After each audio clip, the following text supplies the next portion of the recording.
Welcome to Producing a Narrative Podcast. Jessica Hobbs is a writer with a BA in Film Studies from the University of Colorado Boulder, a background in opera, TV production, and film festivals, and a passion for all things strange and unusual. Her scripts have landed as finalists in the Austin Film Festival Screenplay Competition, the Hayes Horror Fellowship, and Lady Filmmakers Festival, and she has written for publications such as Ms. in the Biz, The Rap, Pipeline Artists, which you should all be reading. Um, we Do It Together, Horror Writers Association, and Undead Magazine. Her first book, The Witch and Other Tales of the American Gothic, was released in 2023, along with an accompanying narrative podcast series. She lives in the magical Laurel Canyon neighborhood in Los Angeles with her composer husband, Robinson, and their cat, Freya. I am going to slip off camera, but I am here. So if you have any questions for me, put those in the chat. Questions for Jessica, go in the Q&A, and I will see you on the other side. Amazing. Thank you so much. Hi, everybody. Really excited to be here. I'm going to share my screen really quick because I've got a little presentation for you. Thank you for that lovely introduction. I did write a book last year. I am a screenwriter and producer in Los Angeles, and a couple years ago, I got tired of having so many projects stuck in development, so I decided to publish a book of short stories as a way of just getting my work out into the world. And then my husband, the composer, had the idea to also record them as narrative podcasts so that he could write original music for each one of the stories. So that is exactly what we did. That's it up on Apple, all published, all done. And I would love to tell you how we did it. So this is a pretty specific experience as to what I did, but I'll do my best to answer any sort of related questions about alternative ways to do things as well. So narrative podcasts, lots of fun. Highly recommend. Lighter lift than directing a short film if it's something that you want to do as a director or writer or way to get your work out there. So narrative or nonfiction, fiction, narrative fiction podcasts. Narrative will be either an ongoing series, meaning that one story will be told over multiple episodes, or it will be episodic, meaning every episode is its own contained story. And here are some examples of podcasts I love in both of those categories. Mine's episodic because it was based on my book of short stories, so all of them are different characters and plots and yada yada. But either way, the most important thing to start with when you're crafting an audio drama is the vibes. You have no visual element to the story, so you have to create very clear and intentional moods with your voice, your music, your sound effects, if you have them. Not all narrative podcasts have sound effects, mine does not. And just the tension and the build in the story itself. And this does also apply to the nonfiction podcasts as well. Branding is the most important thing that will make your series recognizable to audiences. So we'll come back to that a little more when we talk about marketing. But that needs to be very, very clear from the very beginning of the creative process. What's the core feeling that you are trying to elicit? And what auditory elements can you use to create that feeling?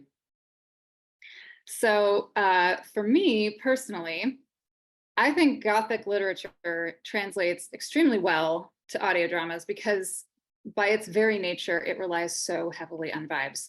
Something is off, but you don't quite know what. It's also a genre that uses its setting and location very well. There is usually some kind of juxtaposition of fear with, you have propriety and strict rules, some kind of setting that requires characters keeping their emotions in check, not alarming anyone, so that something evil is going on underneath the surface, which builds a ton of tension until it's too late to stop it. I got really into Gothic literature during the pandemic. So that's sort of where it started for me, was reading all of these lovely novels that were also very visual, because this was the days before visual media. So these authors had to be extremely descriptive and evocative in what they were trying to tell us. So when I started my research, I thought very hard about where to set every story in order to bring out the emotions I really, really wanted the audience to feel. So up there, we've got this beautiful New Orleans cemetery. There's obviously a very haunting feeling. Because New Orleans is just about below, it's at or slightly below sea level, they can't bury the dead, or at least not in a particular part of the city, the older parts of the city. So that's why there are so many above ground cemeteries. So you're literally in the presence of the dead all the time. And it's also a place that is just so otherworldly. If you are going to accidentally conjure a demon, which my main character does, that is where it could happen. Then, for my story about I have an Irish immigrant story, kind of based on my own ancestors. She's very overwhelmed by the change of having to leave and move to Philadelphia. So setting the story in a tenement building where she has very little privacy in this loud, bustling new city. It's a huge contrast to the quiet countryside she was raised in. And that anxiety that comes as a result makes her paranoid that she's brought evil fairies with her to her new home. Then we've got the creepy trees in South Carolina, foggy, moody woods of Washington, which is, of course, where a gigantic human heart-eating monster will live, and the clean, sterile halls of a psychiatric asylum where one of my characters gets lost. So I didn't write a ton of prose before I got into this project. I was mostly in scripts. But something that's so great about writing prose as opposed to screenwriting is that you can get so insular in your character's thoughts. Screenwriting is so active, you have to watch characters make decisions that reflect their feelings, right? But in prose writing, you can really let them brood. So my main character in the minor, down there on the lower right, he literally says 4 words in the whole story, maybe 6, 4 to 6, no more than 6 in the whole story. So, spending a lot of time on character development and really getting in their head is really important. So what do these characters want? And of course, what is going to make an audio drama really interesting is the question of what are your characters' weaknesses? What makes them vulnerable to what happens in the plot of your story? That I'm in horror, so that's obviously an important question, but I don't think that actually only applies to horror. I think that is the very nature of tension, of being brought along on a character's journey, right?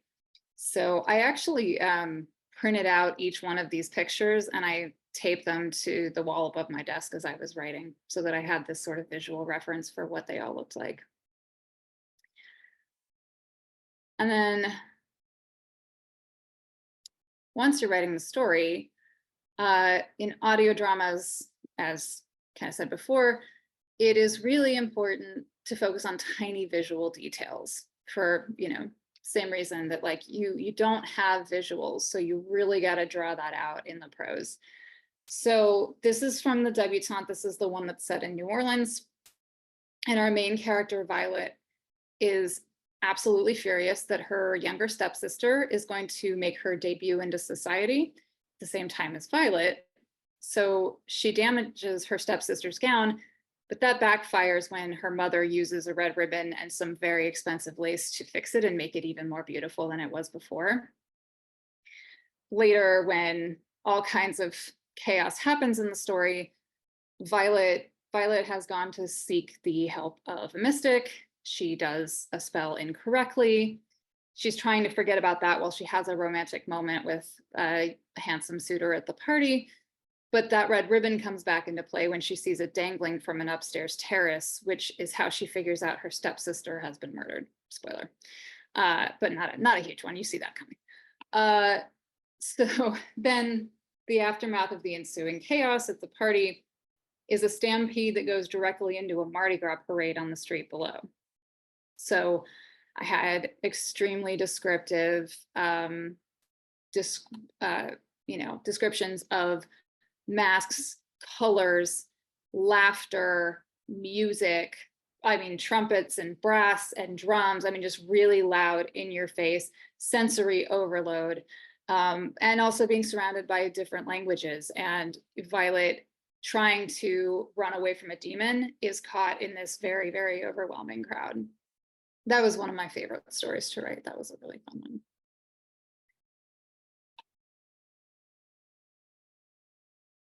So, so writing, that was kind of my writing process. Obviously, everyone is going to have their own writing process, their own inspirations, their own everything, point that you want to make. But that was just the sort of the beginnings of mine.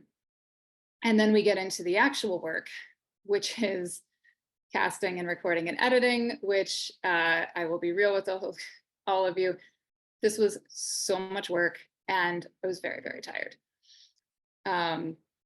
So once you know your characters super well, though, start looking for actors who can embody those characters using only their voice. That's a really wonderful and impressive skill. So for those who are not in LA or New York, or those who don't personally know any voice actors, nowadays they are extremely easy to find. The beauty of doing a podcast as opposed to a film is that they can absolutely record remotely. They can send you the VO files. They don't take up a lot of space, easily sent via Google Drive or Dropbox. And you can edit and mix and master them as needed in order to make it sound like multiple characters are talking to each other, which we'll actually come back to in a minute, because that is what we did. A lot of our audio files did not sound similar enough to believe at all that these two people were in the same room. So we did have a lot of work to do on that. But all completely doable, and all completely doable from home. So I knew about half of the actors that I attached to do the project. The rest came from recommendations, friends of friends, friends of those same actors. But really, voice actors are on Instagram, they're on TikTok, they have demo reels on their website, so you can get a sense of what they do. Voice actors, I think, are actually quite easy to find. So here's an example of one of the emails that I sent to one of my actors. And you can probably see in here, I used one actor to do multiple characters across multiple stories. That was a benefit for me, for those who are trying to keep the budget pretty low. A huge benefit of doing it this way, where you have all of your episodes written first, as opposed to kind of going one at a time. Say, I'm going to do a story this month, I'm going to do a story next month. Also a completely fine way to do it. But for me, it was much, much more efficient to write them all first, write the whole season, and then break out all the characters and pick actors who could voice multiple characters.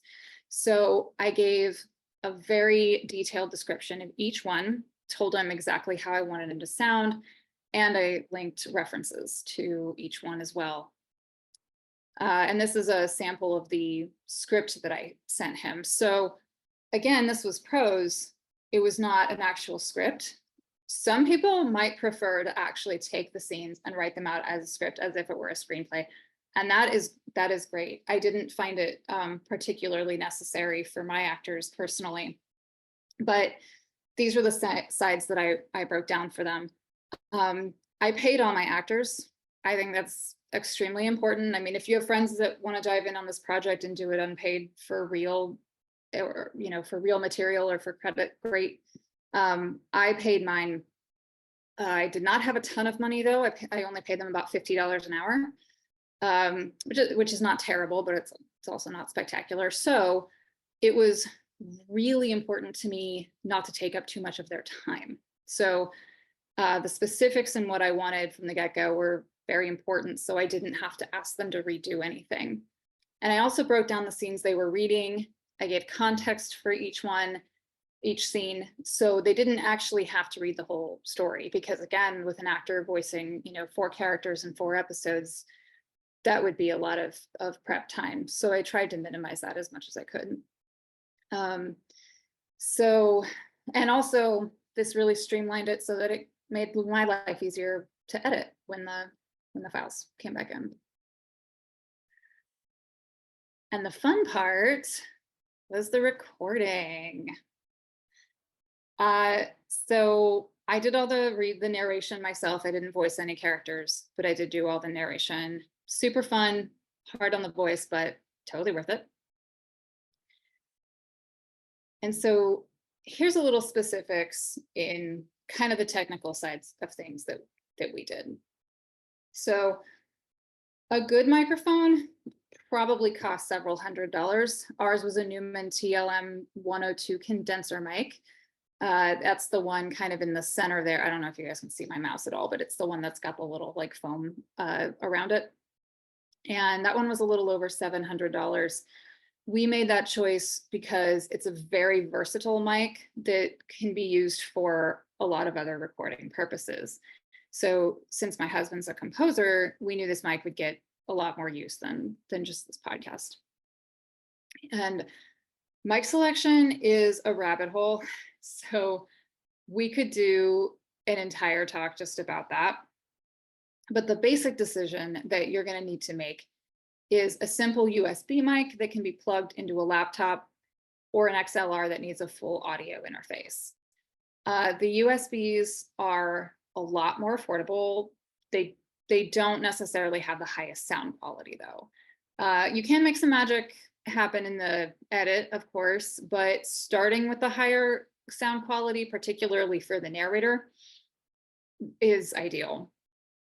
The audio interface, if you choose an XLR, the audio interface has a preamp in it. So you get a high fidelity audio signal that you won't get if you plug a mic directly into a computer. That's when it's going to sound a little more condensed or a little more tinny. So if anybody has a vinyl record player at home, most of those need a preamp rather than just being plugged straight into a set of speaker. Same idea. It's a much fuller and richer sound quality. Now, a lot of nonfiction podcasters use USB mics because they're simple, they're effective enough for a conversation, but we wanted the XLR for a narrative podcast because we really wanted listeners to be very immersed in the story.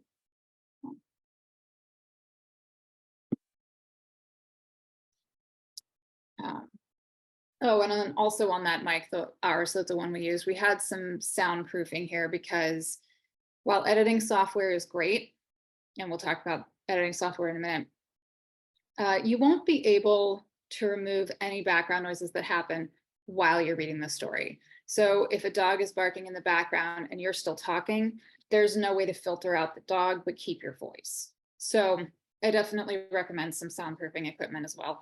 We live on a fairly busy street, and even with the soundproofing, on occasion, like a motorcycle would drive by and I'd have to, read the whole paragraph again because it just blew the whole take. The other choice you'll need to make is a dynamic mic versus a condenser mic. Dynamic mics, they're a little more versatile. They can be used pretty much anywhere. And they tend to have a very focused angle for recording, which helps reduce the background noise, and just it focuses directly on your voice and it only will pick up that audio. But it will also sacrifice some clarity. Condenser mics give you the higher quality of audio. They are really sensitive though, and they pick up every little noise. So they need to be used in a sound treated space. Also, condenser mics are not available as a USB. They require a preamp. So all those USB mics that you see a lot of podcasters use, they're going to be dynamic.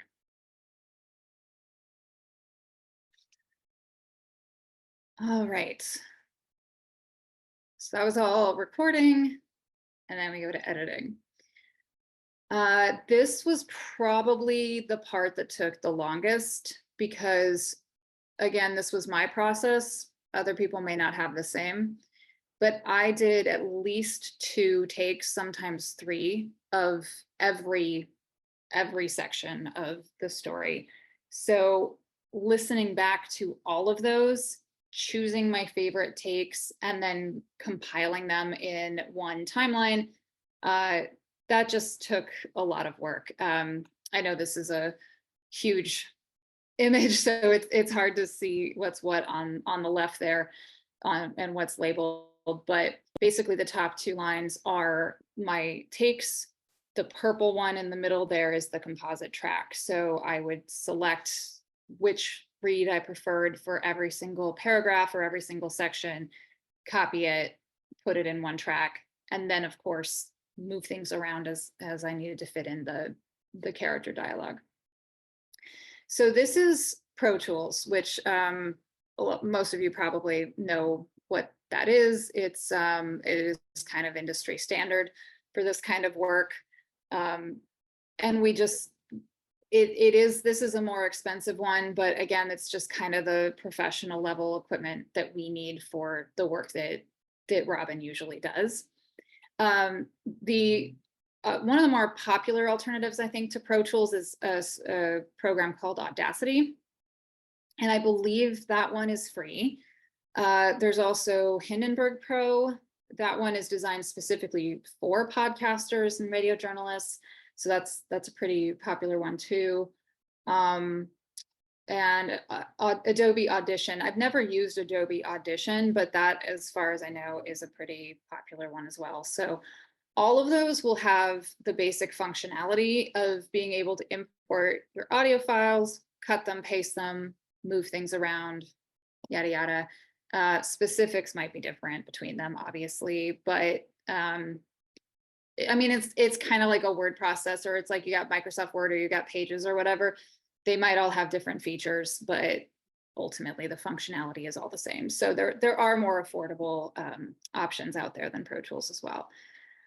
But this is what the Pro Tools session looked like, and this is where I spent many, many, many hours in the wee hours of the morning and late into the evening editing. Oh,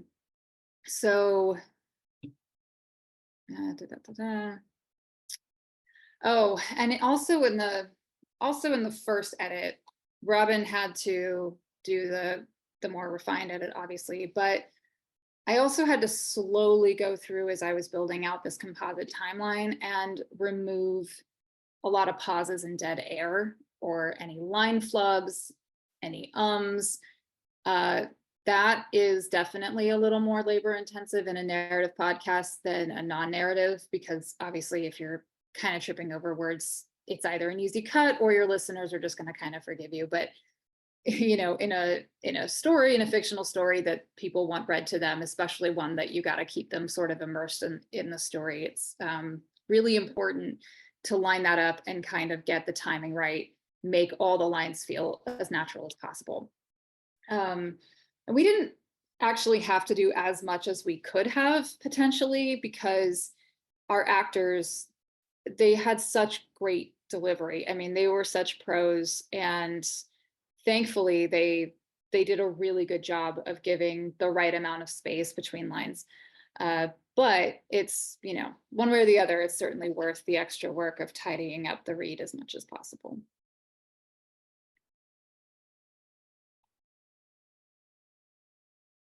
And then there's cleanup and polish. This was more Robin speed. So this is the harder, more technical part of it that if you are not an audio editor yourself, you might want to hire someone to do, because this is a lot more, it's not that it's really hard to learn, but it's extremely granular. And so if you're kind of learning it on the fly, Pro Tools and doing the initial timeline edit is not that hard. It's a little tedious, but it's not that hard to learn. This is a little more intensive. So this is a program called Isotope RX. This is the tool that you can use for not necessarily the timeline edits that I was just talking about, but to remove all those little clicks and pops and hums and other noises that come from the recording. So this one, like Pro Tools, is the most common industry standard software. I'm actually not familiar with others, but I'm sure there are plenty of them. We had to listen very closely to find all those little noises and highlight them and use the software to remove it. So for example, I'm going to actually play a couple of clips in a minute. One of the actors had this kind of hissing noise in the background. And that is the kind of noise that you can isolate behind someone's voice and remove it with software. A dog barking in the background, not so much, because it's much louder and it's not a result of the actual recording. It's an outside factor, but a hissing noise or little sound issues like that, yes. If the noises are really bad, that's hard to do, but thankfully it was doable with ours. So this program was awesome. I mean, it just really, it did everything we needed it to do. It made it sound extremely polished and professional, and that was really great. So and then next we would even out the levels so we didn't have volume jumping around all the time.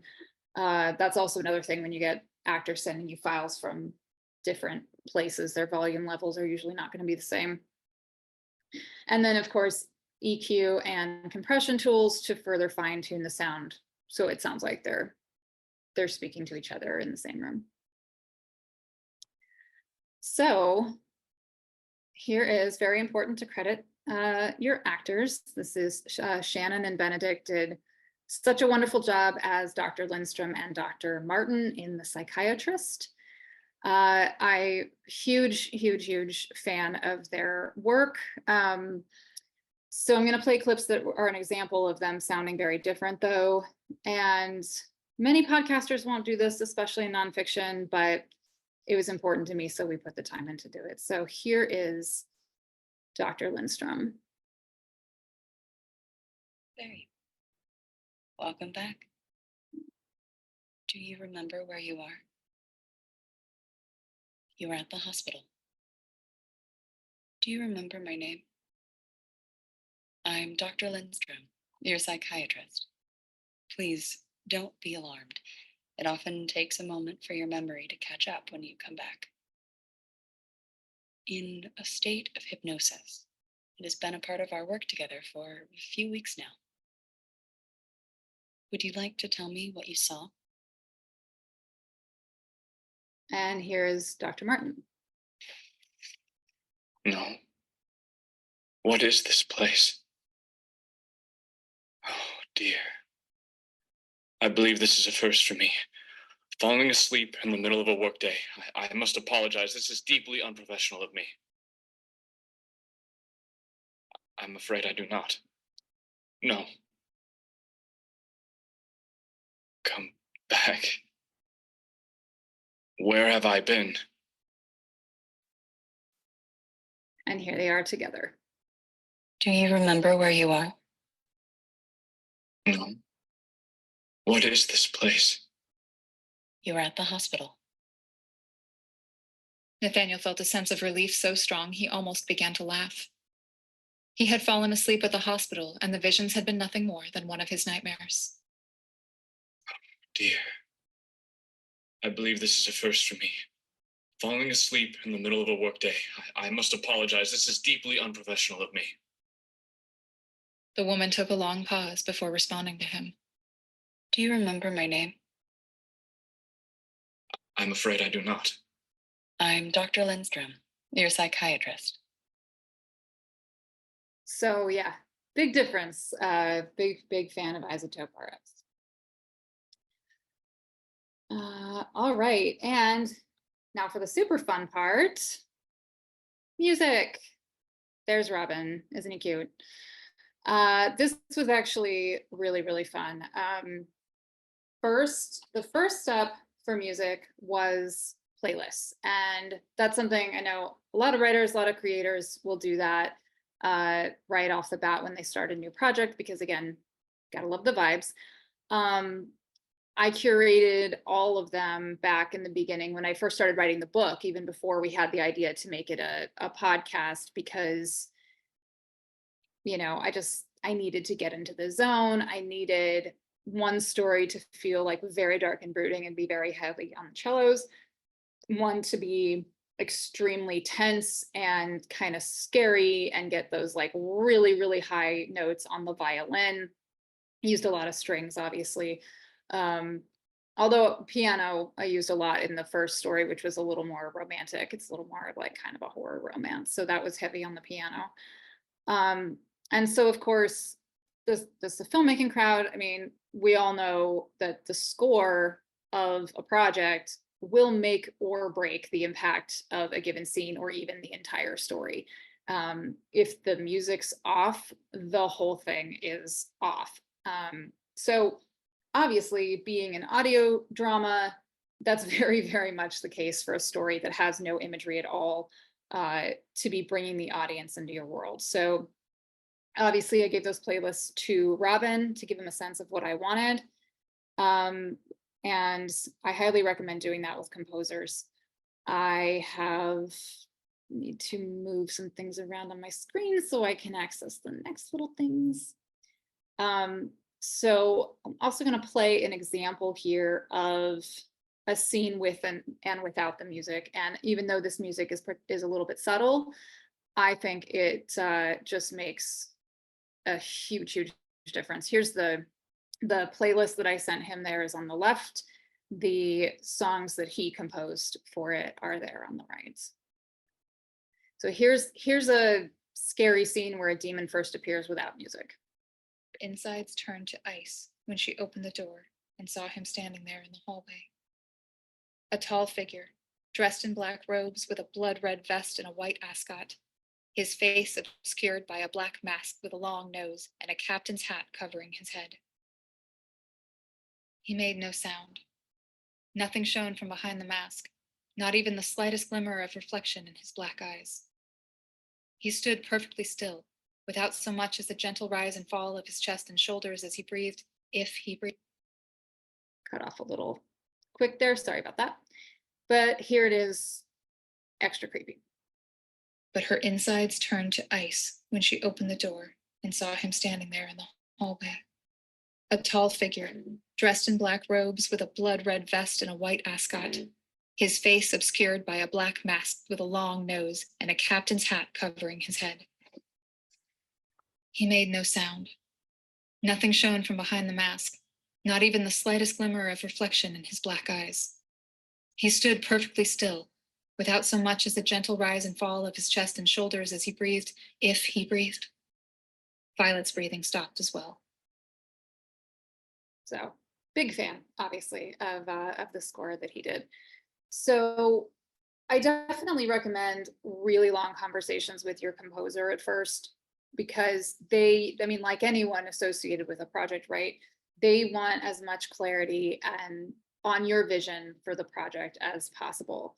One of my favorite composer stories, this is for a film, but the movie Joker, which won Hildur Gudnadottir an Oscar for her score, she was actually brought into the filmmaking process very, very early. A lot of composers are usually brought in much later, like through post, after principal photography is done.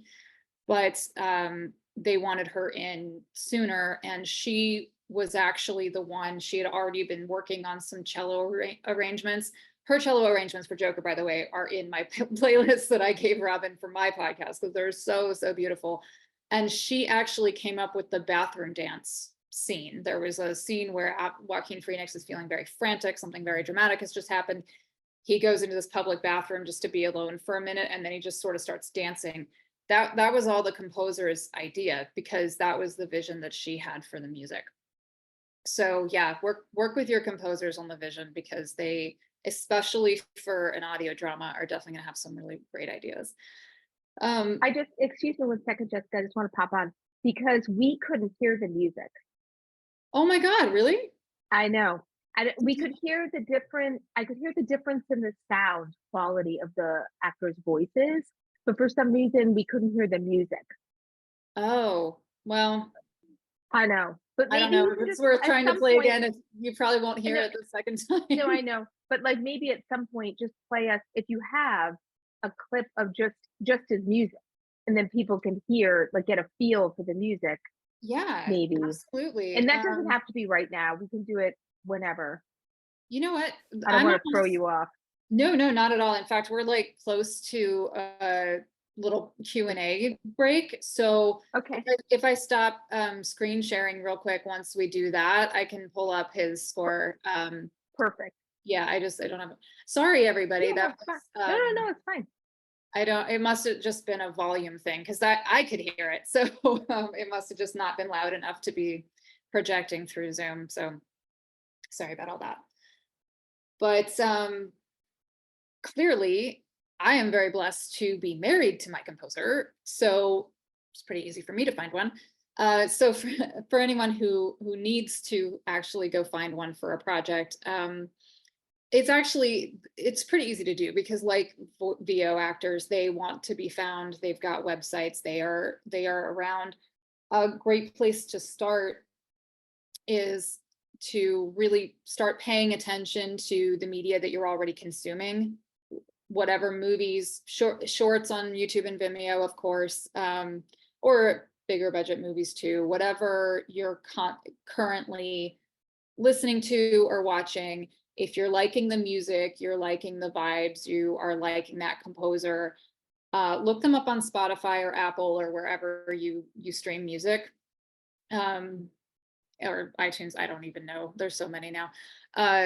Look them up there and find playlists that they're on. So not just the composer, but any playlists that their songs are on, because those playlists are going to be full of similar composers as well.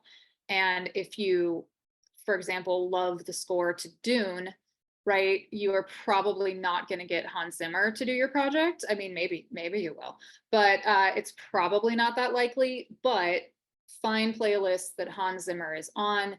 It will have other similar music, and those other composers might be much easier to reach. A lot of them are on TikTok. You can reach out through social media, or they will have their own personal websites and have some kind of contact button or something as well. So reach out, see if they're a good fit. They're absolutely putting themselves out there. So the other advantage that we had is that Robin was also the audio engineer. So I get to ask him all kinds of questions about this process. But according to Robin, because there's only audio, there's a bigger risk of the music being really distracting. So you do need to make sure that you're not overwhelming the dialogue. The majority of the music will be interstitial, meaning it will happen sort of between the scenes and transitioning from one scene to another, and not necessarily sometimes under the dialogue, depending. But it will, scene transitions are going to be a really important use of the score. But on the flip side, because there's no visuals, it's a lot easier to be more on the nose with the music because it's so essential to the tone and the theme of the story. So a piece that might seem really cheesy in a movie might actually work really well in the podcast because it needs to be kind of bigger and a little more dramatic and maybe bordering on cheesy, perhaps, depending on the scene. And of course, because he was the audio engineer, if there was a space where he wanted to pause for the music to work in a certain scene, he could tailor the pace of the dialogue or of the narration to fit the music, as well as tailoring the music to fit the dialogue. So that is something else to consider as well as you're looking for composers. Most composers are going to have that skill set because they record their own music at home. So most of them are going to know about these kinds of softwares. They're going to know how to audio edit. They're going to know how to do that. So that is something to consider as well, bringing in someone who's both a composer and an audio editor. Music is probably possibly the first thing that people will hear in a lot of podcasts. So bringing on a composer who understands the difference in mediums is, and who's someone who's really, really, really excited to dive into the vibes, it's pretty important. So that is going to be the main thing you're going to want to discuss with them, while you're also sorting out how well you get along, how well you think you'll work together, how much on the same page you are for the vision of the project, all that stuff. So yeah, so I feel like I've been kind of blabbing on forever because I have. Jean, do you want to take a little Q&A break? What do you think? Sorry, I had to unmute myself. Let me see, we got some questions, so let's just go through some of them. did you create a visual pitch deck for your podcast? That was asked right out of the gate. So That's a really good question. And no, I personally didn't. I have not needed that in order to pitch because I have found that the artwork is actually sufficient. So I did put a lot of work into the art. In fact, I think I have a slide for that in the marketing section. So that was helpful, but I did not have to do a deck. I would certainly recommend it though, if for no other reason than to really be getting into the world building of it in the same way that you would curate a playlist or those photos of my characters that I taped on the wall and that kind of thing. I think it's a great idea, but it's not necessary in my opinion. Okay, and we actually have a symposium on pitch decks coming up Oh. on June 5th. Oh no, that's Logline. No, we have the pitch deck one is on May 14th, actually coming right up. So, okay, I will talk about that later. So Kim asked, when adapting a novel into episodes, what is the ideal episode length? And can the episodes be different lengths, or do you try to have them all kind of be the same length? That's another really good question. They can absolutely be different lengths. It's completely up to you. It's completely up to the story. I personally kept them to be about an hour, give or take. They're a little different. I mean, I think they're anywhere from like 50 minutes or like 47 minutes or something to like an hour and 20. So consistency can help with audiences just because they kind of know what to expect when you drop a new episode, how long it's going to be. But whatever serves the story, there's plenty of flexibility in that, and completely up to you as a creator.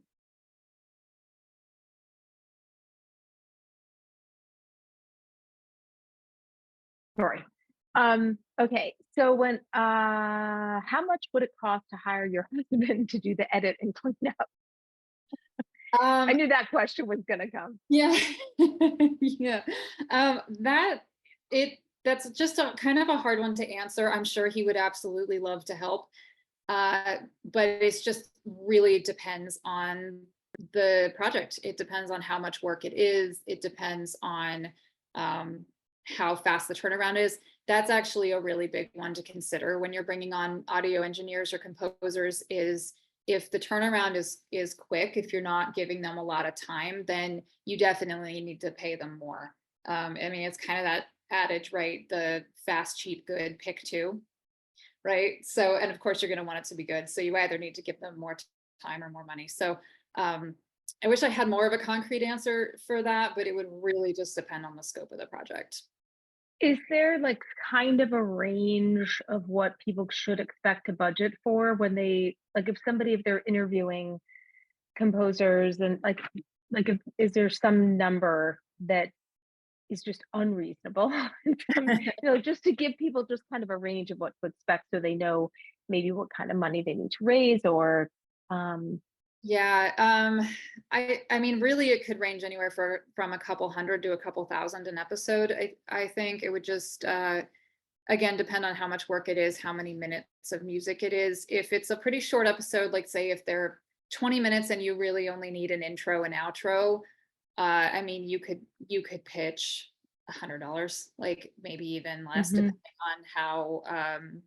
on how like experienced they are, how busy they are. So it could be fairly affordable. If you're wanting something really like bombastic, I mean, if you want like basically a World of Warcraft kind of score underneath a very dramatic thing, that's gonna be that's probably gonna be at least a couple of thousand. Okay.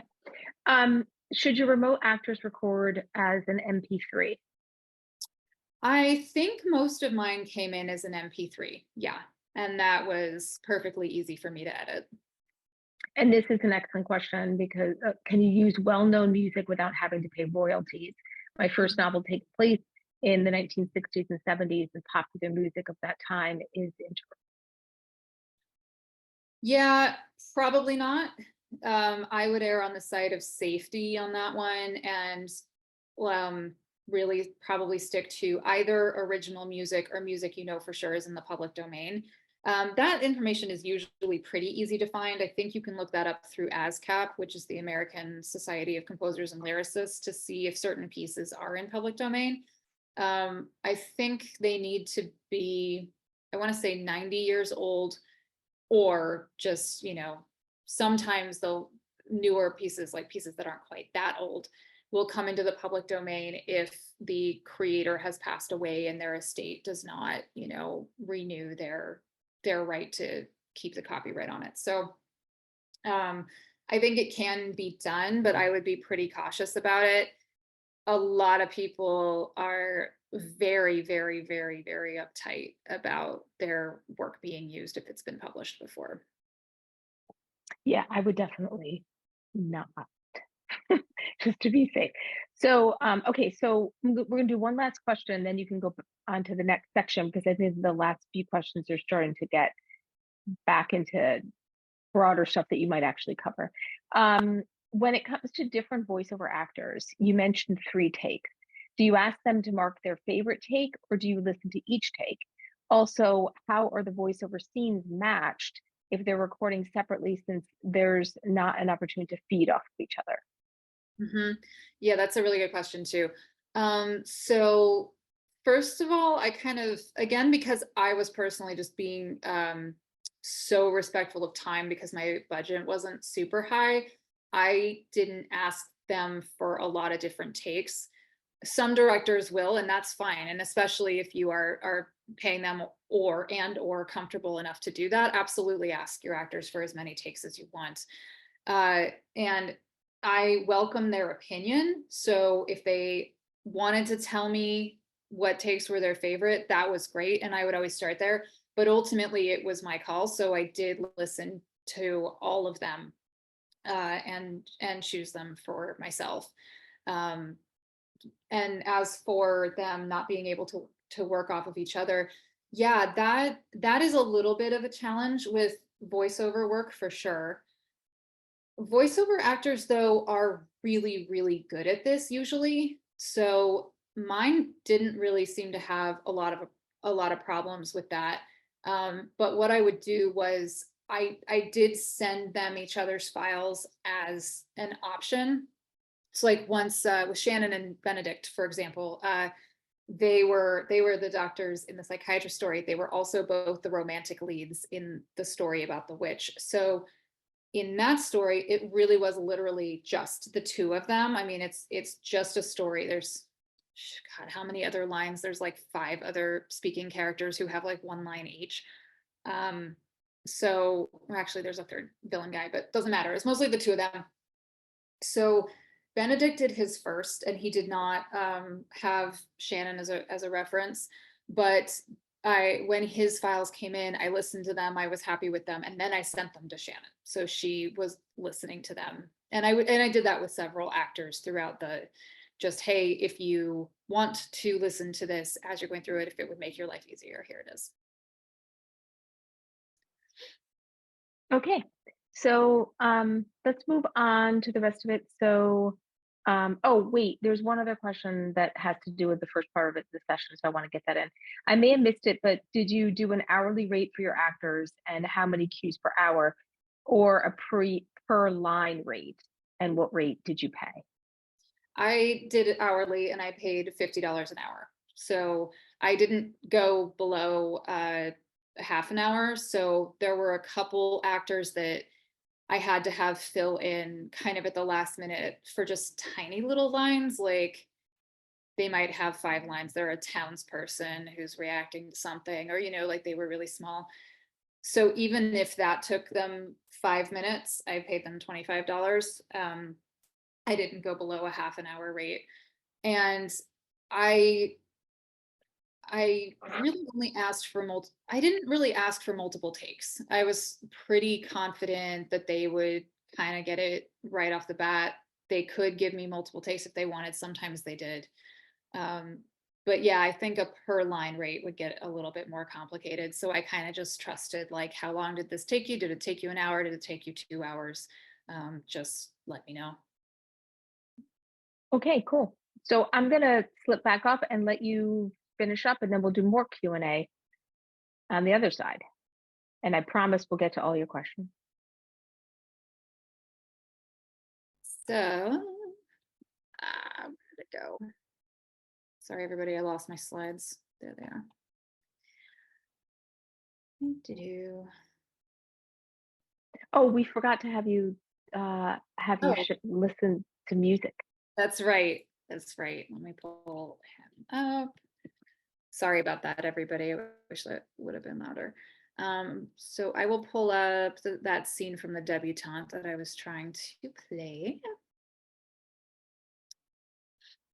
Spotify is having a lot of thoughts right now. It's really trying.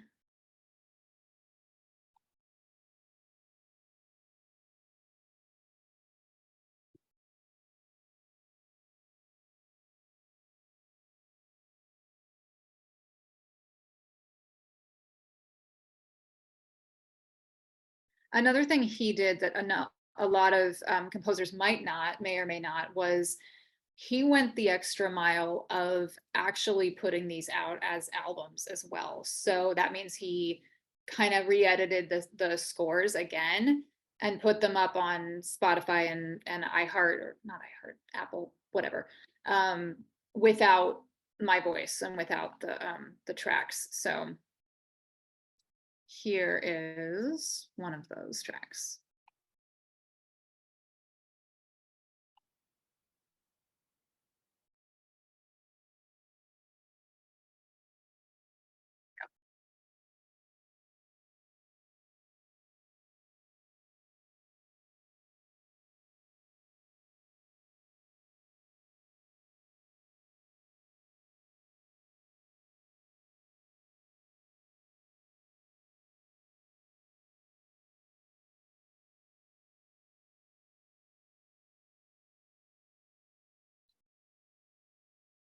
Yeah, we still can't hear it. Really? Yeah, I don't know what this Zoom thing. It's so weird. I don't know how we can hear the audio files, but not the. Maybe there's a way in the recording email we can put a link to something that they can hear. Maybe we can figure that out after. I'll if anybody wants to open it on their own laptops or phones, I just drop that in the Perfect. So we'll put this link in the recording email too, so you guys can listen to it. Perfect. Yeah, sorry. Okay, I'm gonna shut up now. Okay. All right. All right, now for the less fun part, at least in my humble opinion. Marketing was really hard. You know, companies that put out podcasts like Wondery or Audible or whatever. Actually, I think Wondery and Audible are the same, owned by the same people, wherever. They have like entire departments dedicated to the marketing. But when it's just you, when you're just a creator, it's all you. And this is a filmmaking crowd, so I know you all know this. Like getting your film out there, getting whatever out there is difficult. So the very first thing to note is that your stories have got to be available as possible. Like they have to be everywhere. So I used a site called Podbean. That's a pretty common hosting site for audio files. I believe that is $150 a year. So I pay to have that hosting. But when I add a complete episode to my account, it automatically pastes it to all of those podcast sites. It will put it up on Apple, iHeart, Spotify, Google Play. There's even some international ones that I don't even use. I think there's some in Europe that it'll put it up there, and I will just randomly see that I get downloads from the UK or Germany or something sometimes, which is great. There are other good ones out there too, like Buzzsprout, I think is another big one. That one, I believe it has a free account option. The downside of some of those free ones, though, is that they won't necessarily keep your content forever. So you can say, host it up there for a year or something, but then at the end of that, you'd either have to pay or take it down and move it to somewhere else. So yeah, so priority number one, people need to access, and everyone has their different preferences of where they get their podcasts as well. So it's always easiest to just tell them wherever you like to listen to podcasts, there it is. So then after that, that's the obvious step one. Then you got to start narrowing down your specific brand, your voice, your genre, your niche, figuring out where to find people who are interested in what it is that you're publishing out there. So obviously we have social media. That's an obvious one. Harder to crack than you might think. It's not as much of a silver bullet as we would like it to be, but it is definitely useful. I honestly never, ever had any interest in TikTok before I started marketing this podcast, but you know what? It is actually really fun. And I actually had a lot of fun coming up with all my own little TikTok videos to promote it. So I made a lot of moody videos using music from the playlist, but now I'm moving, of course, into using Robin's music that is now published. And stock images that I found online. Again, be a little careful about stock images, make sure that they're from the royalty-free sites or they're in public domain. Mine's historical fiction, so you may not need that, but if you do need historical fiction images for posts, check the Library of Congress. That's gonna be your best bet for a photo library. So that's where I found a lot online. And then I made plenty of videos too, where I talked to the camera directly about my inspirations for the stories. I posted a lot of pictures of me working. I posted a lot of milestones I hit along the way, like getting the proof copy of my book came in, I made a big splash about that on social media. Just that kind of thing. I was just like kind of constantly reminding everyone that I was putting out this series and always working on this project. And that's kind of a tip for creators in general, is people, I would say, don't just wait until your product is done. People really like the behind the scenes, give them updates on how it's going, share pictures of you in the studio with your actors, or, whatever it is you're working on. People like to see that. It helps build a little anticipation for when the episode actually drops. So I have a couple of hashtags down there just as examples. Those are ones that I used for every episode, because it's just, the episodes are all different, but the series is its own world. It's like the season is its own world. So all the Gothic horror writers, that kind of thing, I would use for each one. But then I would get specific with some stories, like hashtag New Orleans, right, for the debutante, or Southern Gothic, or historical romance for the witch, because that was a romance story while others were not. I tagged every actor as well. That's just good practice in general, not just because you will reach their followers, but also because you just want to give everyone credit for doing the amazing things they do to make your podcast come to life. So credit them a lot. Any and all of our friends who gave us advice on podcast production or audio work, then of course all of their friends and followers see their involvement in the project. I went to Reddit forums a lot. So usually people who love horror or people who love history and historical fiction. Those were some good resources for me, as well as just there are a lot of forums that are just like indie authors or independent creators, and I would put links there as well. Definitely be careful not to spam people. That's one word of caution on social media. Like if you're commenting on every single picture you see anywhere with a link to your podcast, they're going to think you're a bot and block you. So don't do that. Don't be that person. And I mentioned the artwork earlier as well. This over on the right here, the artist was Hannah Park for the pencil drawings. And this is all done by hand, by the way. Like this was all paper drawings that I scanned with a scanner at FedEx to make digital. She actually did all that pencil drawing by hand, like 1 second at a time. She's amazing and spectacular. So she did versions that were in the book, and then Robin and I edited them and kind of squished them in squares for social media posts.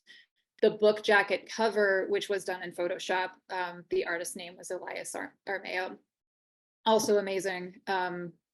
They're wonderful. Shout out to both of them. All right, and then this was a huge help. This was a world I didn't really know anything about until I got into it. But influencers and fellow podcasters was a really big one for me. This really, really helped get my work out there. I partnered with some other podcasts on their social media. There was one, I sent them free copies of the book to give out to their listeners to drum up interest in my project. And then these ones in the screenshot here on the slide, these are all nonfiction podcasters, where I could go and talk about not just my project, but myself as, but also myself. This was absolutely huge. If you take nothing else away from this marketing section, let it be this. Find ways not to just talk about your project, but why you are an authority on the subject.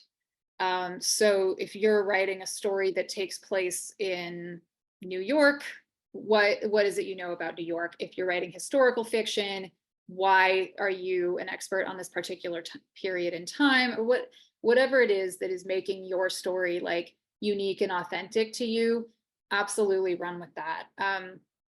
So with the Make Your Shit podcast, that was the one.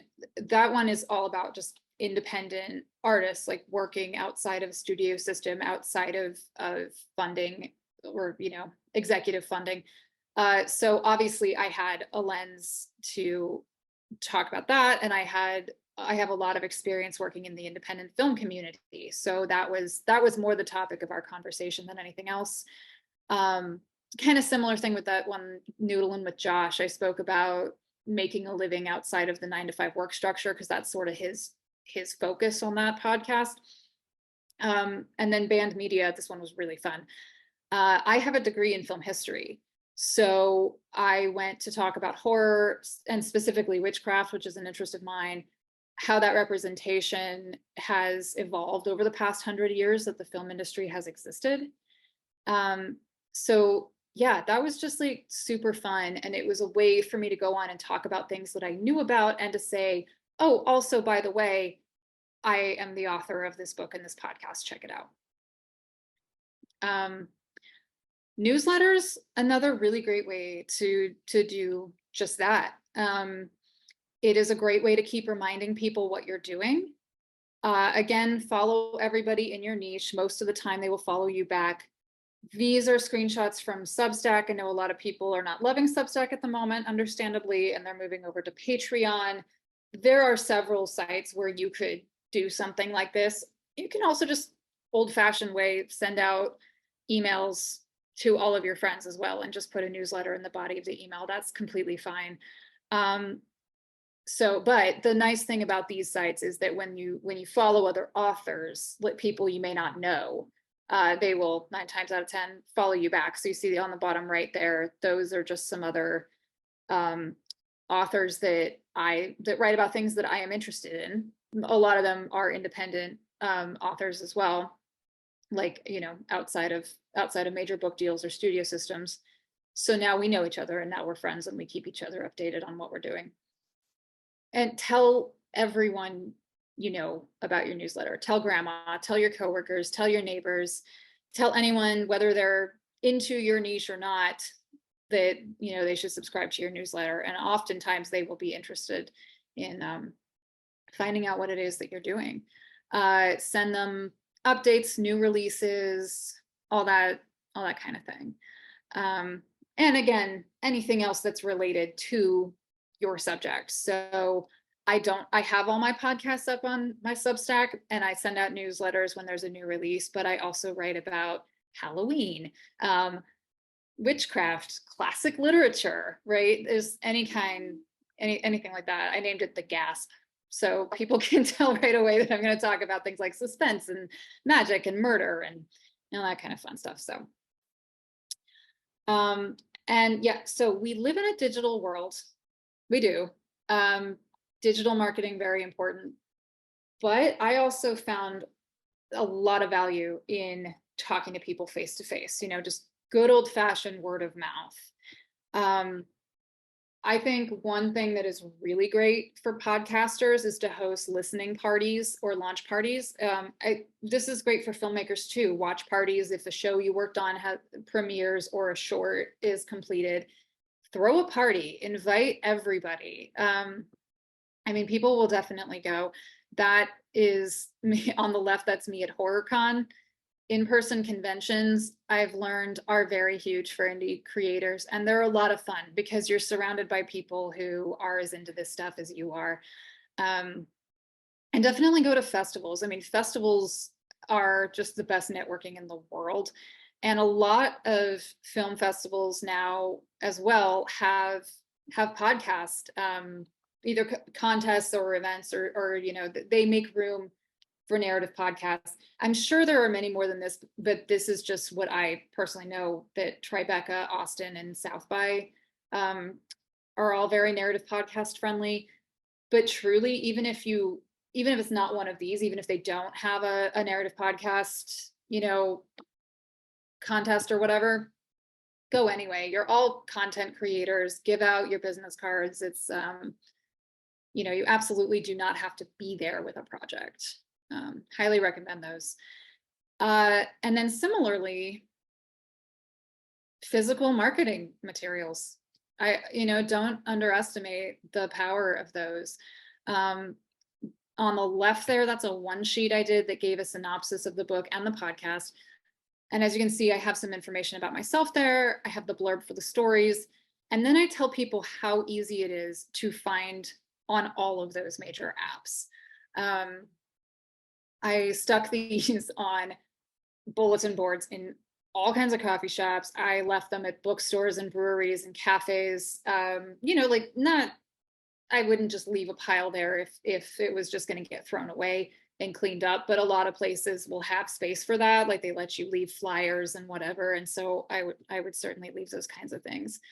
And then also this business card, that QR code takes you to my website, Substack, Spotify, and my social media accounts as well. And I have blanketed Los Angeles with these cards. They're on the metro, they're on bulletin boards, they are around writer meetups all over town. And obviously it's what I give to people when I meet them at festivals or networking events or whatever. Now, if you want to level up from there, speaking of physical stuff and in-person stuff, promo materials to sell or give away. Giving away can be very effective. That's a really good idea for marketing. I actually have not really invested in this yet, but this is the plan for me this year, especially leading up to Halloween. This is something that I will be doing because I'm seeing it work with other podcasts. I'm going to do notebooks and magnets that feature the art and the cover. And yes, I will be not only crediting the artist, but I don't know exactly how I will do it yet, percentage wise or whatever, but I will be paying them for that as well. I'm not actually obligated to do that, but I will, because I just think that's good faith. And I think it's important to be good to each other. So other ideas I've seen do very well: candles, pens, t-shirts, especially if there's something clever or quippy you can use from your podcast that makes people kind of laugh and think about you throughout the day. And this, for example, I bought this notebook and this candle. This is the Screenwriting Life podcast that a lot of you probably listen to. It's very popular.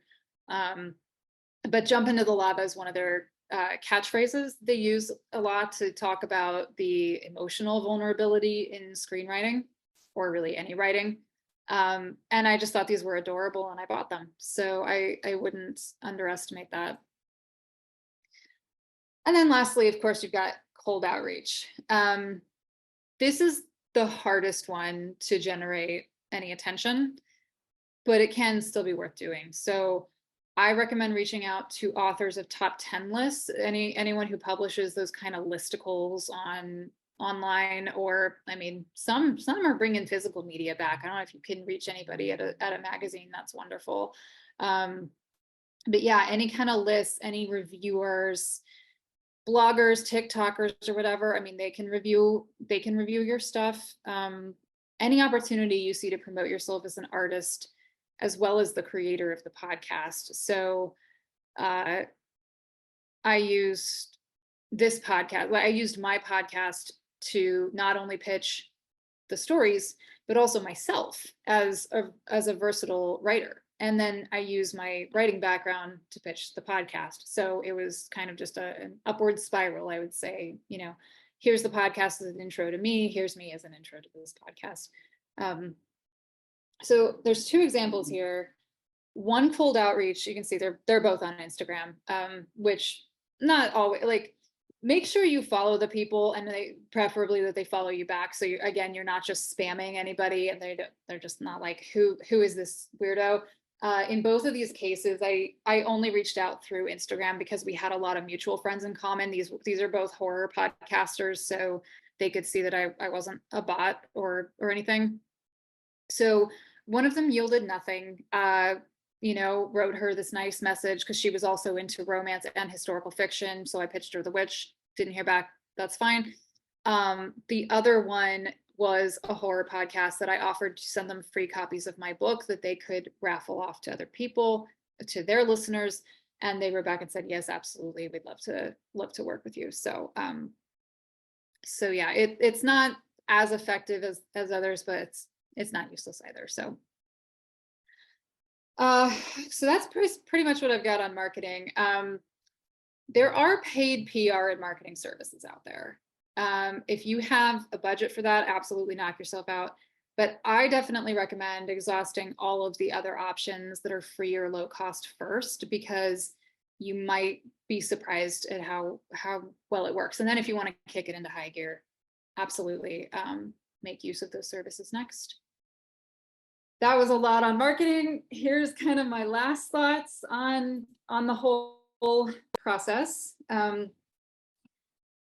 I think I get questions from writers a lot, or from just, anyone who's starting out, especially, on kind of chasing the zeitgeist. Should I write about this because it's popular right now? And the answer is no, because by the time you get the ball rolling and get it made, it probably won't be popular anymore. So you just have to write what you want to write, not what you think other people want.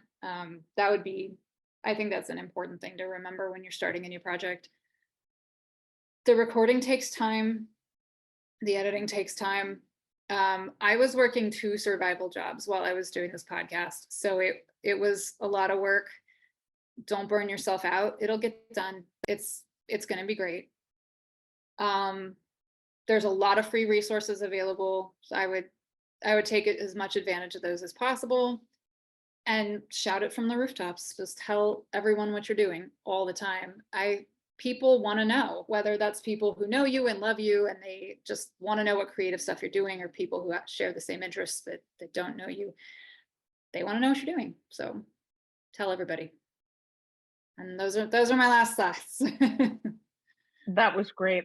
And I really do can't emphasize enough your first bullet point here about picking what you're passionate about, because it shows, when you're really excited about your story. I should probably put my camera back on so you don't feel like you're all alone out there. So I don't even know what I look like at this point. It's been a long day, kids. It's late for you on the East Coast.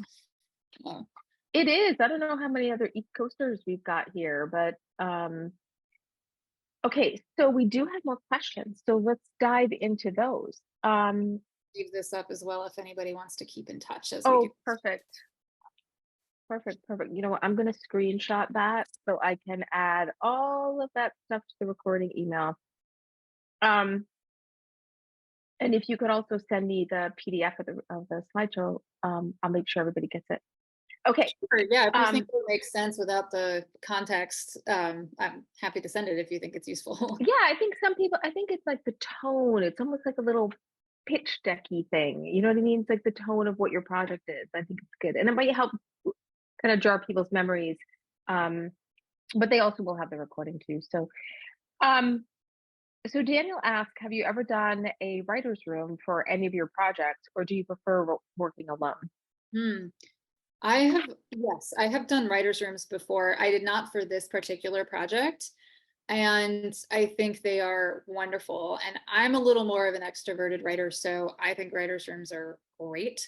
The writers' rooms I've been invited to participate in, unfortunately, never yielded on a show that made it on the air, but it was still a lovely, wonderful experience. So if you have that available to you, you've got a writers group who is maybe all interested in this story, all passionate about this story, absolutely go for it. However, the other nice thing about podcasting is that it is really easy to do with a minimal amount of people involved. I mean, obviously I needed Robin, I needed, you need audio people, and Robin didn't know all the audio stuff either. I mean, he's a great audio engineer, but he did need to loop in colleagues and friends and ask for help. So you will need them, you'll need voice actors, but it's such a lighter lift than doing an entire crew on a film or something. So Mhm. if you don't have a lot of people around who could help, you can do it with a minimal ask to other people. So that's a huge advantage. Yeah. Excuse me. This was a question asked before you got into the marketing section, and I think this was what you covered when you were talking about Podbean and Buzzsprout.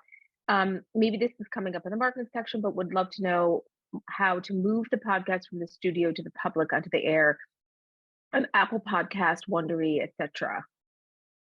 It's pretty simple. It's really just an export out of Pro Tools. So even when we did Isotope RX, that was a plugin. We didn't have to, I don't think we had to actually move the files out of Pro Tools. So everything was done, cleaned up, edited, imported into Pro Tools. We just exported the file. I'm pretty sure it was an MP3. I guess it could have been a WAV file, but I think it was an MP3. And then, so you export that onto your desktop or wherever on your computer, and then Podbean makes it very easy. It's very step-by-step. You just upload the file and that's it. Oh, one word of caution though. Make sure your artwork is the right dimensions on Podbean too, because it'll ask for a little cover art. It will tell you what the dimensions are, but make sure you're adhering to that because it'll trip up and not publish. Actually, the only one that I had a problem with was Apple. The artwork was not the correct dimension, so it wouldn't publish to Apple. It was really annoying, but it shows you step by step how to do all Yeah, they pretty much like Square. that. Square. And also I have just a regular audio podcast, Reckless Creatives, and we're about to launch a new one, The Story Will Save You, which goes live this week. And so I just created that one on Buzzsprout. And you do have most of them to get on all the different platforms is literally just a click, like, connect. But there's a couple that make you like iHeartRadio and Apple. You have to do a couple little extra steps.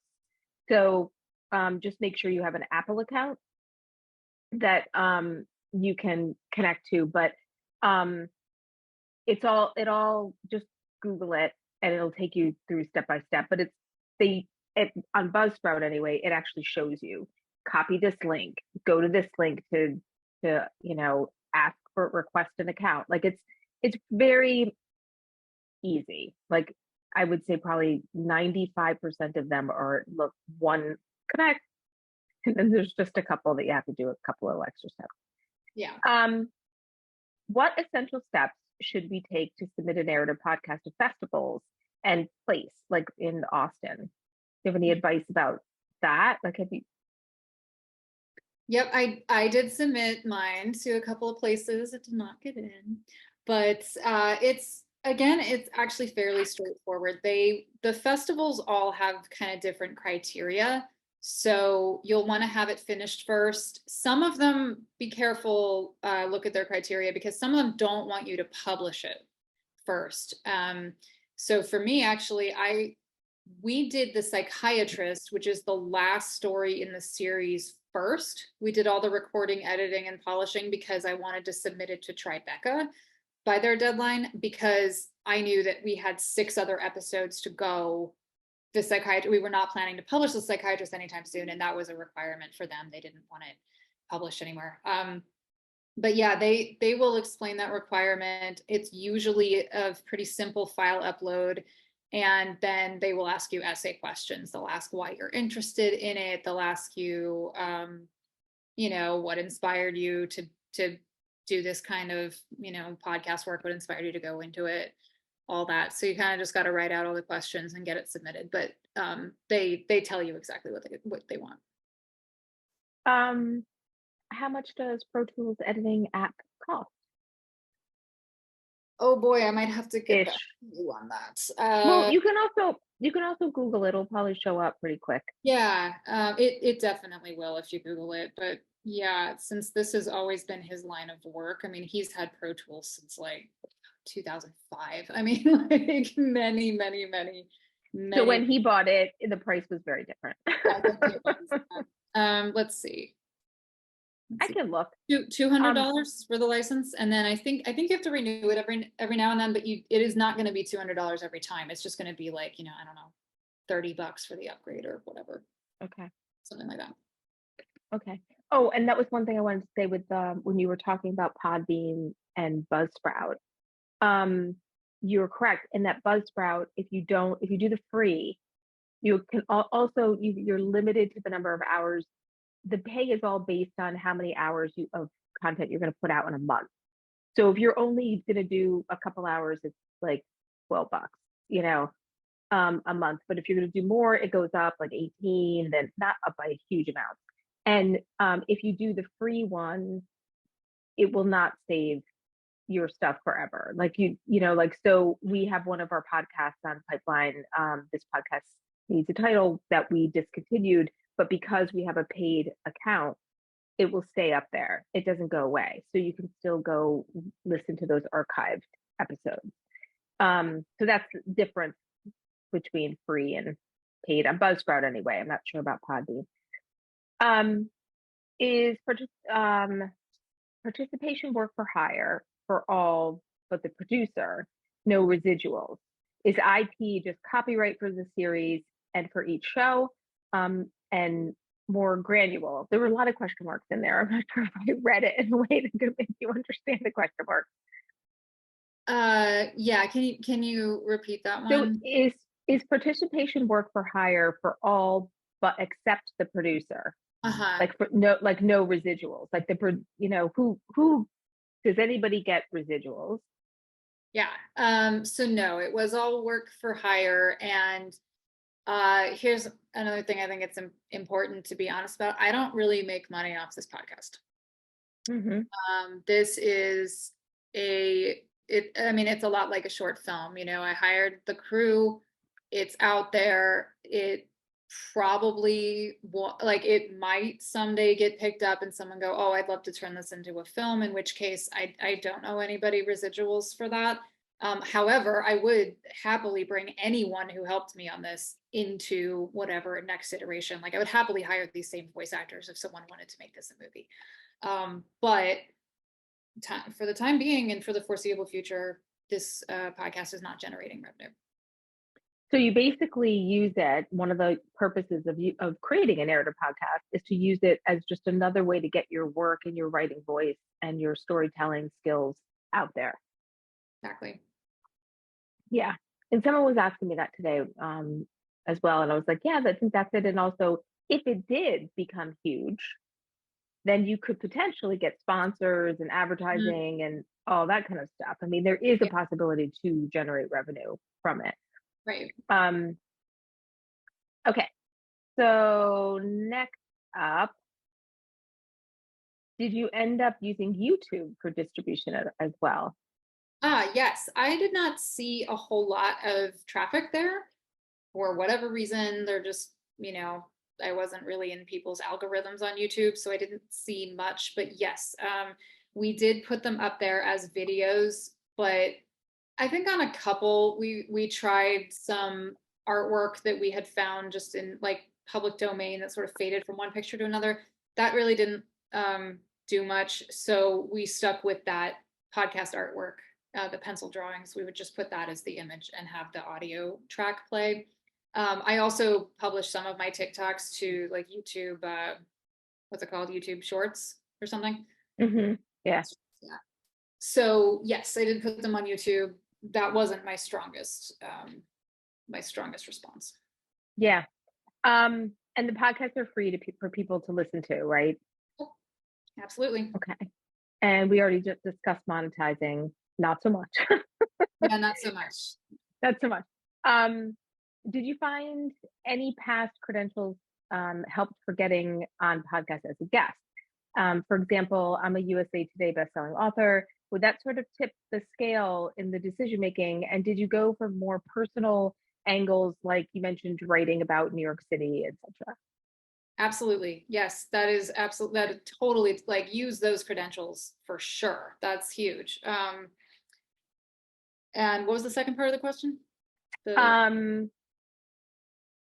Or did you go for more, like, did you use your credentials, or did you go more like your personal angles when you pitched yourself?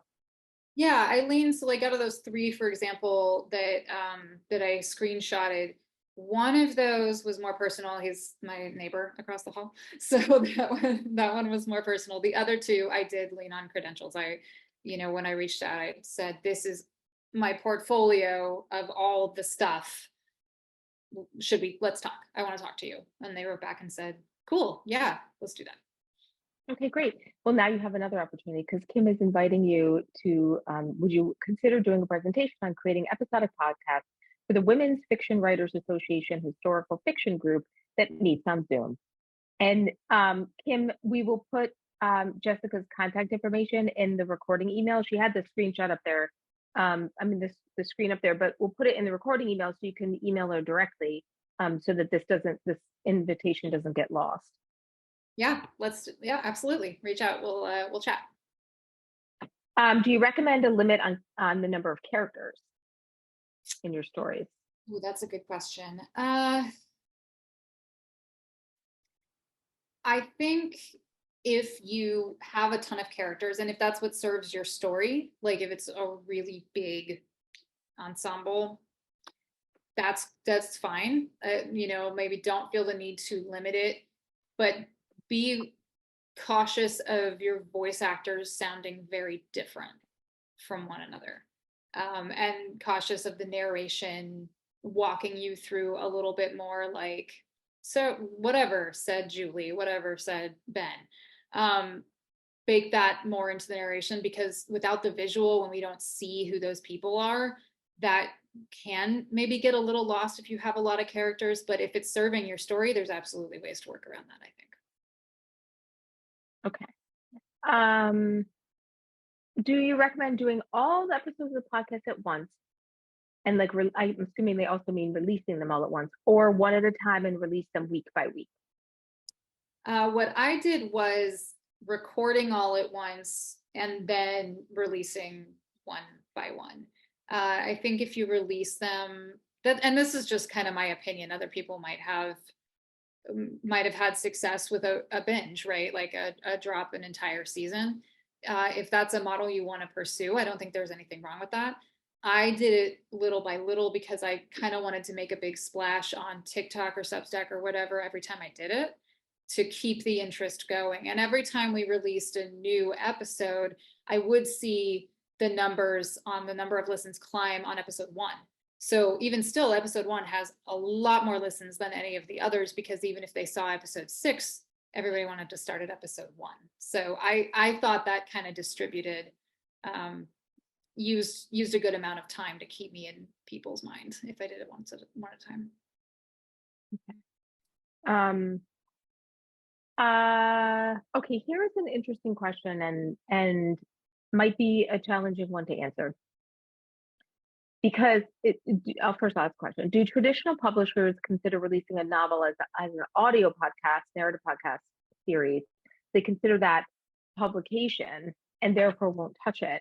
And that's a tricky question because a lot of times there are some publishers and editors and agents who, like, say you've got like fan fiction or you've got something that you put out on your blog chapter by chapter, they're still okay with publishing it, but some of them will be like, yeah, not touching that. So I think this is one of those, it depends. But what is your opinion on this? For publishers, I think, yeah, that's definitely going to depend. It might depend on how popular it is too. Although, I mean, I think at the end of the day, it's going to come down to whether they just really, really like the stories. And if they think they can take that and sell it in a different format, I think they're probably going to be pretty open to it. But if it seems like it didn't get a lot of listens, that came out years ago, the ship has kind of sailed, they might not really be interested in an older story. In my personal experience, and this changes like every other week in Hollywood, I think the opposite is true actually for Hollywood. When you put that out and it's a kind of IP, they love that. They want it published first. They want to know that you can get that done. They want to know that you can market and build a base before they will even talk to you. So kind of just depends on who you're pitching. Yeah, that's why like we're always trying to encourage screenwriters to do something like this, like a narrative podcast, or maybe take their screenplay and adapt it into a short story or adapt it into a novel, because Hollywood does really love IP. Okay, so what are your thoughts about crowdfunding to get episodes financed? That is a great question. I actually I wrote an article for Pipeline Artists about crowdfunding. So and that's let me find it. That's specifically for independent film. So I know that's a little bit different, but I think it's great. I think it's a wonderful option for people. It is a lot of work. Oh, thank you for finding that so quickly. It's a ton of work. It's the site. If you feel you have the bandwidth to do it in the sort of pre-production phase before you start all the recording and casting and such, absolutely. I mean, I don't see a downside to that. Yeah, we have other articles about crowdfunding as well, and we actually have a symposium on demand about crowdfunding. So maybe I'll grab that link and some crowdfunding links and put those in the recording email. I like to stuff it with resources. I have done crowdfunding. It is brutal, but it's also great because you can use it as another marketing tool, getting people excited and getting, these followers, and then you send them updates in the emails, like Jessica was saying, and then they feel like they're part of this thing, and then they tell their friends and they share it, and you tag people. The other reason to tag anybody in your podcast is because when they see themselves tagged, they will like repost it. So it'll automatically amplify it, not just, be respectful to tag them. It's also another way to get more out there. Do you always use narration for your podcast, your episodes? For this series, I did all the narration. We are launching another nonfiction podcast soon. So that will be just kind of old-fashioned interviews. Me and Robin both will be on it. That's not out just yet. So that'll be a little bit different. But in this one, I did use narration. I think that if you're going with kind of an audio drama that just seems more like a movie, that's totally doable. It's just going to be a little trickier if you go only from like dialogue to sound effect to dialogue to sound effect. Can totally be done, but if you don't have narration explaining what's happening in the middle, and you also don't have visuals like in a film to show people moving from one space to another or going to take some kind of action, tricky and challenging, but doable. Yeah. I thought of a question and I just forgot it, but I'll ask the ones in front of me. do you know approximately your percentage of audience listen through from episode 1 to 2 and between one and the final episode? Like, is there any stat? Like, I know on Buzzsprout, I can see how many people have listened to our episodes, but I have no idea if it's the same people, different people. Mhm. I don't know if there's continuity at all. I don't know if what Podbean shows you I in the don't think it stats. shows you that either. Yeah. I don't have no idea. Like, I know on excuse me, on Google Analytics for a website, a content site, you can see the stats for like how many minutes somebody stayed on the site, like that kind of thing. But I don't think there's anything like that on once they listen, it counts. Whether I don't think they have to listen to the whole thing for you to get another number.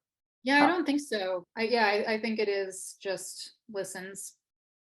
Or Yeah, just how many people start the episode, I think. yeah. What are your next steps for this project? Are you pursuing representation to get it adapted into new formats like film or anything? I am, yes. I have chatted with a couple of production companies that are interested in adaptation. As most of you know, that it's just a very, very long process that kind of goes back and forth. Nothing's been inked, but yes, I would absolutely love to see this project take another form. And it's already a book as well. So it's already the two forms. I Mhm. think it would adapt very well to a visual medium. And I would love, love, love to see that happen. Has it helped your book sales? Yes, I think it has. It's a little counterintuitive.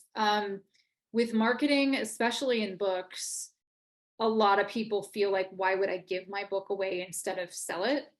But Mhm. I think it has really helped. Like the podcast has helped some book sales and vice versa.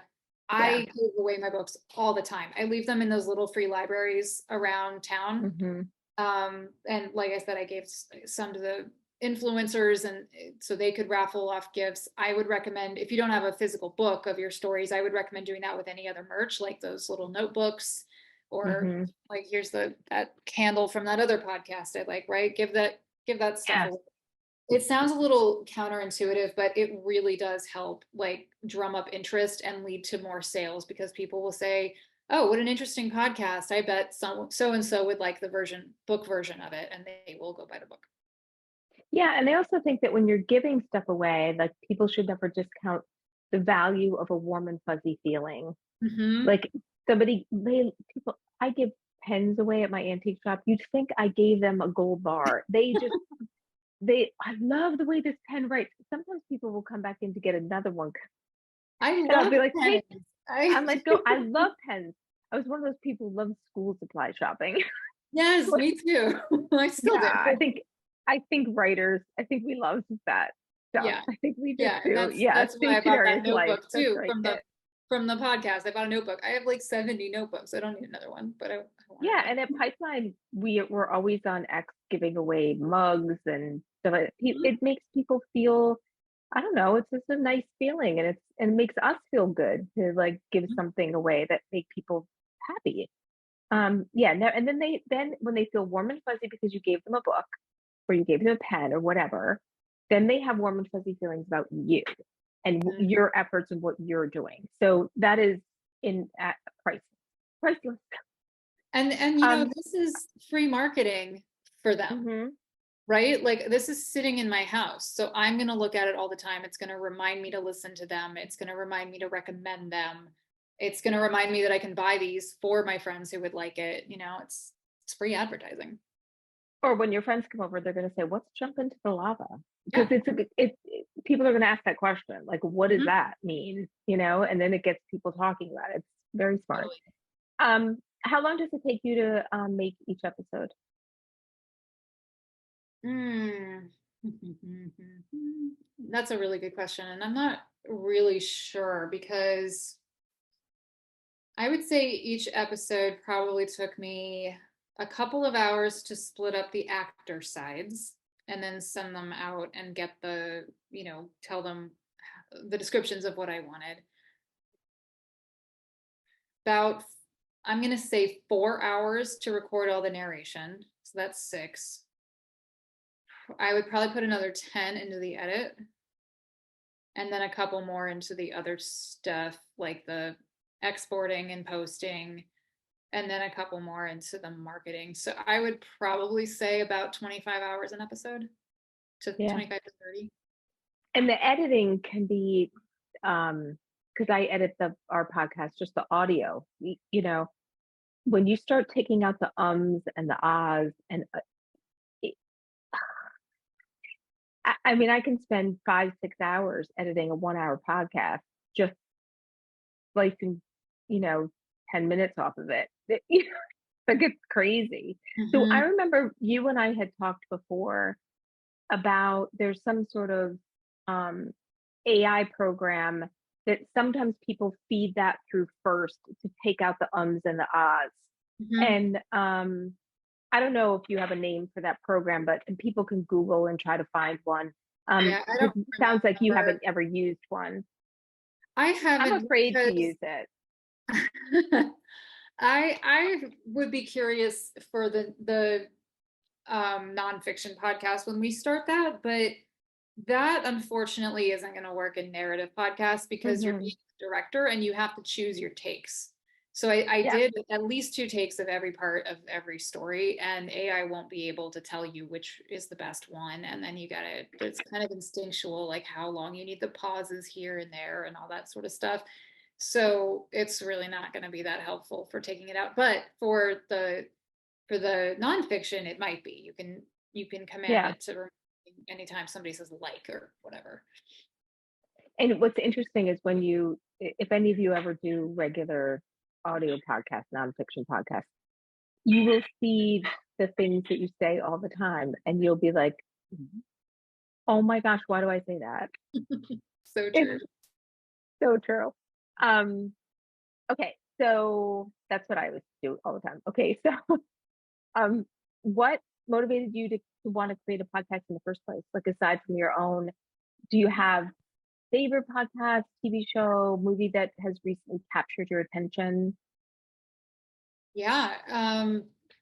Podcast wise, something that was kind of similar to my vibe, what I do is the Old Gods of Appalachia. That's a really good one. There's a lot that are kind of like that. I think there's a new iteration of the Twilight Zone. There's one, this is a whole season, like story told over the whole season example, but I really like the Bright Sessions. And that's one that uses sound effects really well too. I didn't personally use sound effects in mine, but that one does, like you hear people's footsteps and people's, keys and stuff like that. And I thought they did that very well. So I really liked Bright Sessions.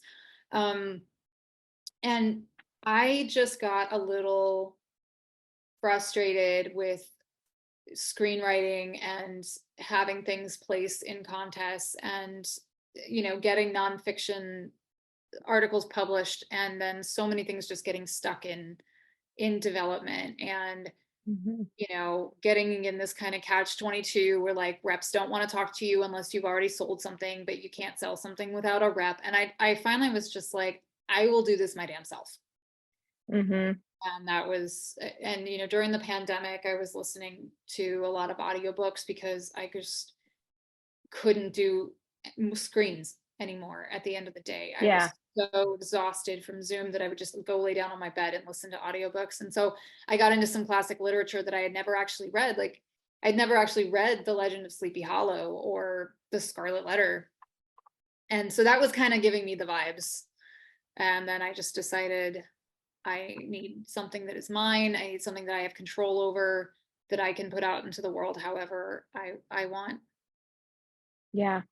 I just dropped in the chat, and I'll put it in the recording email. A Reckless Creative episode we did interviewing a couple, another married couple who does audio podcasts together. They do. I think he does all those. What made me think about them was the sound effects and stuff like that. So again, it's another one of those couples who the woman is the writer and the man does the music and the sound effects or whatever, and the editing. Cool. So I'll email you that link too, Jessica, so you can listen to it. But it's always fun. And so if any of you are single, if you're writers and single, just start dating composers. That's our tip of the day. That's the tip of the day. Yeah. If The you tip are of the having a day. hard time finding a composer for a podcast, just marry one. Exactly. Well, uh, yeah. So, yeah, it doesn't in the chat. You can't like things, thumbs up, heart things, or whatever. But, well, we don't have any more questions. Does anybody have any more questions? And if not, we can wrap this baby up. I'll give you a second to put something else in there. But yeah, this was really great. And I think that there's so many people doing and creating podcasts now, like, nonfiction or otherwise, and they're always thinking, 'cause I remember when Matt said to me, "Oh, let's have some podcasts on pipeline artists." And I was like, "Oh my God, I don't know how to do a podcast." And I think just seeing someone break it down like this is so helpful to realize it's completely doable. It can be time consuming, but even that editing process that is time consuming, there's something kind of very therapeutic about it. Like doing it's like another side of your brain than your writing and creative side. It's this, it can be kind of relaxing in some weird way. Mm-hmm. Oh, you know what? I also want to mention something that I didn't mention before. One tip I have too when you're editing. I was taking notes as I was editing for Robin.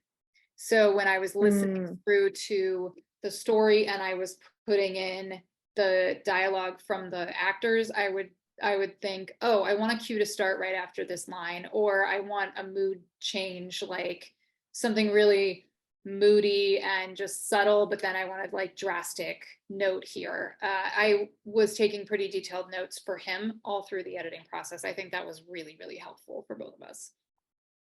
Yeah.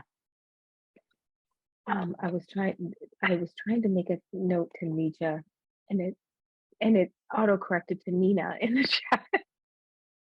Apologies for the misspelling. See, you wait around long enough and there will be more questions. With a podcast like Homecoming, do you know how that got made with so many great actors? Seems very expensive, and sound FX, etc. But it paid off because it became a TV series. Do you know if a studio funded that? I would think so. Which studio, I couldn't say, but I do know that there have been a lot of production companies that are raising money and bringing on executives specifically for that reason, for a narrative podcast that they hope to sell to even bigger networks. So I can't say for sure with Homecoming, I don't know, but I would think, yeah, I really think they did. And there are people in the industry who do nothing but watch the New York Times bestselling list and watch Amazon bestsellers and all that stuff to try to find source material and IP books, short stories or whatever. So I imagine there's also people in those production companies and studios who do the same thing in podcast land, and it's sort of like, I feel like the narrative podcast is what web series used to be, there was a period of time when everyone was making a web series. Well, this seems so much more doable than a web series. You don't have the camera, the costumes, this seems much easier. And people are listening to podcasts. They're stuck in their cars and they're driving around, and I don't know. I think it's a fantastic idea. Yeah. I'm not going to do it, but It's definitely work. But yeah, I mean, I found it to be a much lighter lift than doing a short film, both in terms of cost and also just effort and crew. So yeah, I think it's a good idea. And you can work on it at home at night after your day job. Like it you don't have to find locations. You don't have to. I think it's such a great. And also too, there's something very nostalgic and beautiful about the concept of like a radio show. Like those, I feel like people are getting a little bit more nostalgic and they want to use their imaginations a little more, but maybe they don't have time to sit and read a book, and they don't want just one audiobook narrator reading the entire book to them. They want something that's a little bit more cinematic and dramatic and actors and different voices coming at them. Yeah, that reminded me, I dropped it in the chat, but I recently heard an audio drama. So it also had like the full sound effects, footsteps and, you know, what have you. And it had some music in it too, that I really liked. It was called Hammond Castle. And it was what you said about the kind of nostalgia, the old school radio. It was very like kind of a 30s radio drama, and I liked it a lot. So if That's cool. this is your thing, definitely check that one out. It's good. That's cool. Well, thank you so much, Jessica. I really appreciate this. Thank This is really you. wonderful. Thanks for having me. And Thanks everyone for coming. I hope it was informative. yeah, I mean, I learned a ton. That's a perk of the job. I get to attend all the symposiums. Yeah, totally. I know. So thank you guys for coming to this one. Again, I will get the recording out to you tomorrow. I'm usually pretty good about getting that out within 24 hours. But I want to tell you about what else we have coming up this month. On May 7th, which is next Tuesday, we have one on how to build complex characters to drive plot and story. That's going to be really fun. We don't often do a lot of craft ones, but we wanted to throw a craft one in there because I'm all about the characters. I love characters. And then on May 14th, the following Tuesday, building a kick-ass deck for both pitching and inspiration.